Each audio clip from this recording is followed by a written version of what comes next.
agenda kita dengan Balai Bahasa, dengan teman-teman forum ataupun taman baca yang baik yang dari Probolinggo sama Lumajang. Sekarang tuh kegiatannya di Bukit Dami. Nah, salah satunya kami menyampaikan apa yang sudah kami lakukan di sini, yaitu tentang kelas pohon sama pohon bercerita.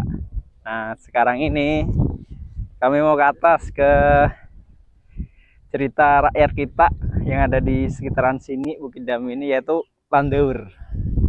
Nah, makamnya ada di atas. Bukit Dami. Tiga Sarwetan. Dan tagline kami di sini keindahan segala arah. Karena di puncak 267 MDPL ini segala arahnya 360-nya itu kita disuguhi view. Di sisi selatan kita ada sekitar 10 jajaran perbukitan di kawasan Lumajang. Sisi timur kalau pagi kita dapat sunrise antara pegunungan Argupur sama Lemongan. Terus untuk sisi barat ada BTS, tentunya sore hari kita dapat sunset. Dan sisi utara landscape perkotaan. Malam hari ya tentunya kita bakal dapat kelap-kelip lampu perkotaan. Itu juga ada Gili Ketapang. Iya, trip itu Gili Ketapang.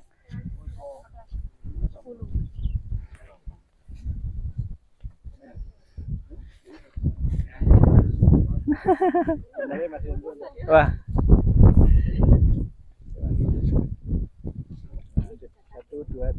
Nah, sekarang ini kita berada di makam Landaur dan memang ini termasuk cerita rakyat ataupun dipercaya oleh masyarakat sekitar itu bahwasanya Landaur itu kan sosok yang tinggi menjulang pada zamannya lah kayak gitu.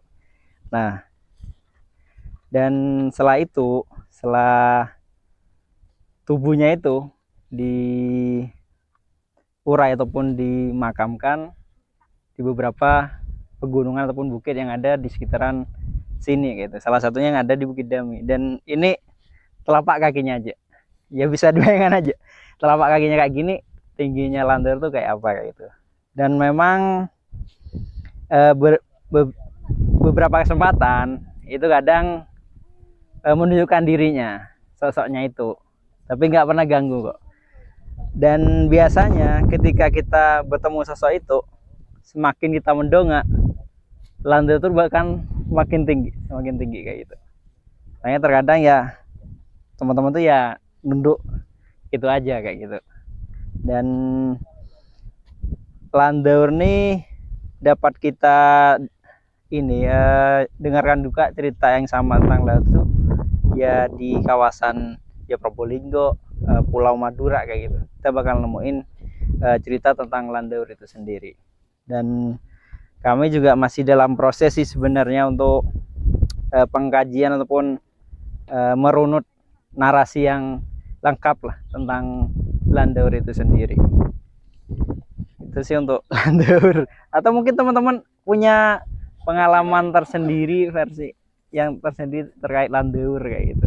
Dan makanya kan kadang kalau di Probolinggo olok-olokan untuk orang yang tinggi dur itu, oh nggak Landaur ya. Kayak Landaur. Oh ya, Landaur itu sosok yang tinggi menjulang kayak gitu. Dan memang banyak folklore yang pastinya di daerah kita berkembang lah ataupun sering kita dengar cerita tersebut kayak gitu. Ya bagaimana kita mau meriset, mau menggali lagi kayak gitu untuk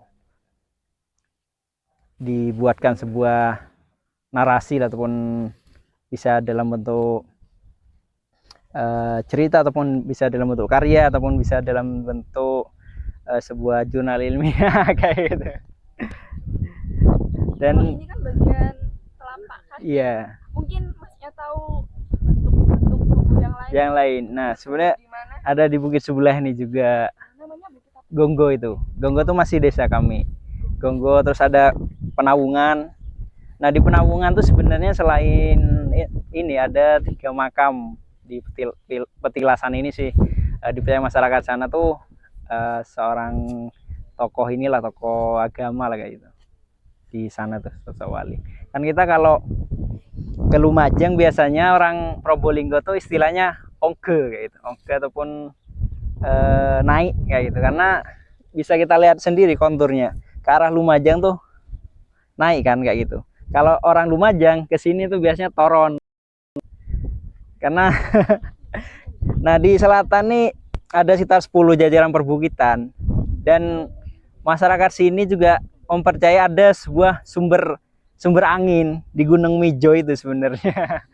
Sumber anginnya kata masyarakat sini tuh ada di Gunung Mejo itu. Nah itu dulu disebut Gunung Mejo karena ada teras-teras petak-petak ladang warga itu sih sebenarnya, bentuk-bentuk meja kayak gitu, makanya itu sama masyarakat sini disebut Gunung Mejo. Dan masyarakat di sini juga percaya sumber angin itu ada di sana juga. Wujudnya Mas, apa wujudnya mitos folklore kan ada wujud, Iya.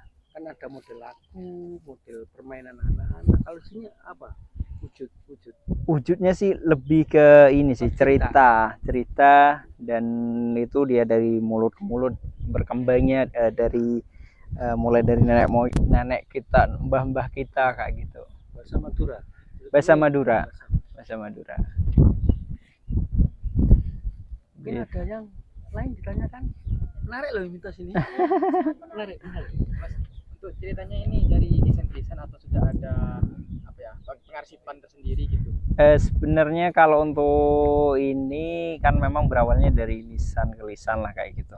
Nah, salah satu upaya kami tuh ya mengarsipkan dalam sebuah karya, gitu, dalam sebuah cerpen itu kan juga buah bidara itu kan, kami menceritakan sosok Landau itu juga menunjukkan rantai makanan, siklus makanan tuh seperti itu kayak gitu. Dan sebenarnya juga kalau teman-teman di sini punya proyek ataupun punya keinginan untuk menggarap proyek literasi dalam pengarsipan dalam bentuk tulisan, ya monggo bareng-bareng juga kan. Karena di sini juga ada tiga yang juga udah